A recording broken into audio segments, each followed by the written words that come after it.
গোপালগঞ্জের কাশিয়ানী উপজেলার রাতল ইউনিয়নে পুলিশের এক বিশেষ অভিযানে বিপুল পরিমাণ ইয়াবা, গাঁজা ও নগদ টাকাসহ শেখ শহীদুল ইসলাম আকাশ নামে এক কুখ্যাত মাদক ব্যবসায়ীকে গ্রেফতার করা হয়েছে। শনিবার রাত ৩টার দিকে গোপন সংবাদের ভিত্তিতে কাশিয়ানী থানা পুলিশের একটি দল রাতল গ্রামে শেখ শহীদুল ইসলাম আকাশের নিজ বাড়িতে অভিযান চালায়। এই অভিযানে তার বসত ঘর তল্লাশি করে উদ্ধার করা হয় ইয়াবা প্রায় 10,000 পিস, গাঁজা 2 কেজি, নগদ টাকা 4,27,000।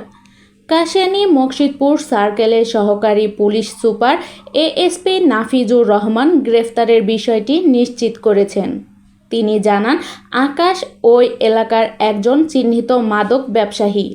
দীর্ঘদিন ধরে সে মাদক ব্যবসার সাথে জড়িত ছিল। গোপন তথ্যের ভিত্তিতে অভিযান চালিয়ে তাকে হাতে নাতে গ্রেফতার করা সম্ভব হয়েছে।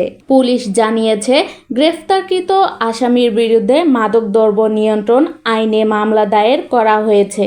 প্রয়োজনীয় আইনীয় প্রক্রিয়া শেষে আজ তাকে গোপালগঞ্জ জেলা কোর্টে প্রেরণ করা হয়েছে।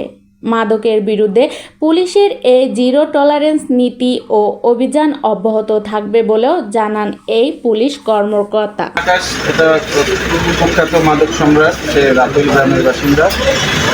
তার নামে ইতিপূর্বে আরও 7টা মামলা আছে আমাদের দেখেছি, এবং গত রাতে আমাদের সিনিয়র সহকারী পুলিশ সুপার আমাদের সার্কেল স্যারের নেতৃত্বে আমরা সকলে অভিযান চালাই, এবং এই অভিযানে তার নিকট থেকে তার বের করে দেওয়া মধ্যে তার ঘর থেকে 10,285 এবং 2 কেজি গাঁজা সহ মাদক বিক্রির যে টাকা 4,26,800 টাকা এইটা আমরা উদ্ধার করি।